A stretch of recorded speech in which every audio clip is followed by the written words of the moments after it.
आज के लेक्चर में हम पल्लवन के बारे में पढ़ेंगे। पल्लवन शब्द अंग्रेजी के एक्सपेंशन शब्द का हिंदी अनुवाद है, जिसका अर्थ होता है बीज का विस्तार। इसीलिए इसे विस्तार भी कहते हैं, लेकिन इसके लिए पल्लवन शब्द प्रयोग किया जाता है। यदि देखा जाए तो इसमें किसी सूत्र, किसी कहावत, किसी काव्य की पंक्ति, किसी प्रसिद्ध वाक्यांश या उक्ति का विस्तार किया जाता है। पल्लवन संक्षेपण का बिल्कुल विपरीत है, क्योंकि संक्षेपण में जहां वर्णित भाव या विचार को संक्षेप में कहा जाता है, वहीं पल्लवन के अंतर्गत किसी सूत्र को किसी भाव या विस्तार के रूप में प्रकट किया जाता है।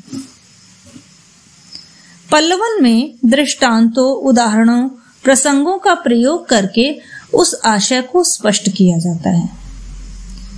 पल्लवन में व्यास शैली अपनाई जाती है, जिसके अंतर्गत हम अपनी बात को समझा कर कहते हैं और बहुत से कवियों, मनीषियों, दार्शनिकों और लेखकों के विचारों को भी हम उसमें स्पष्ट करते हैं।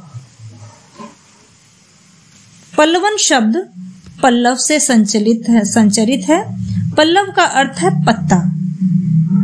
पत्ता वास्तव में जिस रूप में हमें दिखाई देता है वह उसका मूल रूप नहीं है, क्योंकि उगता तो वह बीज से ही है जो कि मिट्टी के अंदर दबा हुआ है। इसी बीज का विस्तृत रूप है पल्लव, अर्थात वह पत्ता। तो साहित्य में अगर हम इसे देखें तो बीज का विस्तार ही पल्लवन है, यानी एक कोई सूत्र हो, एक भाव हो, वाक्य हो, उसी को विस्तार से व्याख्या रूप में प्रस्तुत करना पल्लवन कहलाता है। जैसा कि हम आपको पहले बता चुके हैं कि इसके लिए एक्सपेंशन शब्द का प्रयोग होता है। अब हम इसके गुणों के बारे में पढ़ेंगे। गुणों पर बात करने से पहले हम इसकी परिभाषा के विषय में बात कर लेते हैं।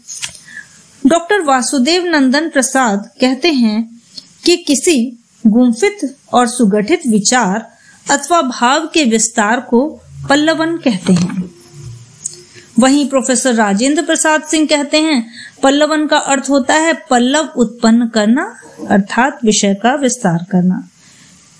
बहुत सारी परिभाषाएं विद्वानों ने दी हैं, जिसका अध्ययन करते हैं तो हम इस निष्कर्ष पर पहुंचते हैं कि वास्तव में पल्लवन का अर्थ है कि किसी भी सूत्र, वाक्य को संक्षिप्त में कही बात की व्याख्या करना, उसे समझाना। इसकी परिभाषा और इसके रूप के बारे में बात करने के बाद हम इसकी विशेषताओं पर दृष्टि डालते हैं।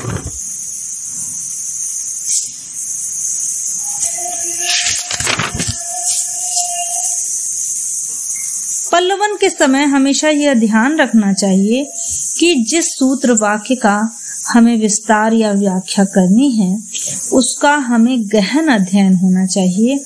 हमें उसके अर्थ को भली भांति प्रकार से समझना चाहिए। जब तक हम उसे समझेंगे नहीं, तब तक हम उसका विस्तार नहीं कर सकते।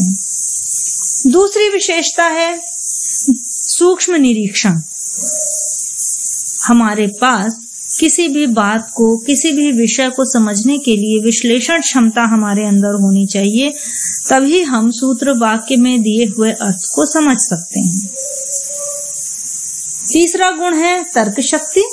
पल्लवन में तर्क भी चलता है। तर्क के द्वारा ही हम विचारों को विषय से जोड़ सकते हैं और उसमें क्रमबद्धता ला सकते हैं, यानी हम उसको फॉर्म कर सकते हैं। बौद्धिक क्षमता का होना तो बहुत ही आवश्यक है। बुद्धि सभी के पास होती है, लेकिन हम इसे अध्ययन, अभ्यास के द्वारा इसे मांझ सकते हैं, इसे और अधिक प्रखर बना सकते हैं। निरपेक्षता ये बहुत आवश्यक गुण है, क्योंकि जब तक हम निरपेक्ष दृष्टि नहीं रखेंगे, किसी भी विषय के साथ, किसी भी भाव के साथ हम न्याय नहीं कर पाएंगे और कहीं ना कहीं उसमें कुछ ना कुछ दोष होगा।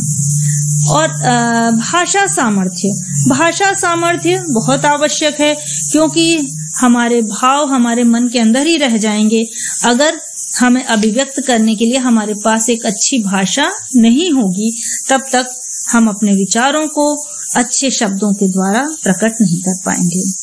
तो यहाँ हमने देखा गहन अध्ययन, सूक्ष्म निरीक्षण, तर्क शक्ति, विवेचना शक्ति, बौद्धिक क्षमता, निरपेक्षता और भाषा, ये पल्लवन के प्रमुख विशेषताएं हैं और ये होनी एक अच्छे पल्लवन के लिए आवश्यक है।